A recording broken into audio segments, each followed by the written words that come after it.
Hello there and welcome, I'm glad you could make it on this trip to one of Britain's deadliest places. Now keep your wits about you in this strange and distant land as we go on a quest to find the great British land. A couple housekeeping tips I need to quickly mention. Please don't flash photography, you'll only draw attention. Soak yourself in aftershave and use it as a mask, and put this skin tight t-shirt on to act as camouflage. Now that's all been covered, we're ready to get started. There's a pack of lads now, just look at their markings. Their unique tattoos differ them from rival gangs. A bunch of Chinese symbols and a couple tribal bands. There's 6 of them in total, and though they're mostly social, they're likely to attack another pack if they're not local. They operate collectively and often have a tendency to urinate in public places just to mark their territory. Welcome to the jungle, it's a hostile terrain, a dangerous location full of predators and prey. It may not seem that way to you, especially in the day, but when night falls it turns into a very different place. Let's take a closer look at this group in particular.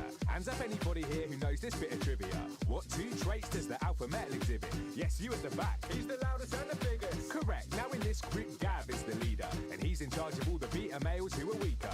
When it comes to where to go, he makes the selection, and when he cracks a joke, they all laugh without exception. The female of the species also has degrees of status, but their rank is measured on a slightly different basis. The queen bee is usually the one who's most attractive, so being alpha lad comes with another big advantage. The system is accepted and must always be respected, as failure to comply can cause a lad to get ejected. This might not seem fair to you, and I agree it isn't, but out here in the jungle it's survival of the fittest. Welcome to the jungle, it's a hostile terrain, a dangerous location full of predators and prey. It may not seem that way to you, especially in the day, but when night falls it turns into a very different place. Now I know that you came here for one main reason, to see the British lad during mating season. And now that he's drunk enough, it only seems right to try and find a partner to take home for the night. There's more men than women, which is always the way, so they engage in a complex courtship display.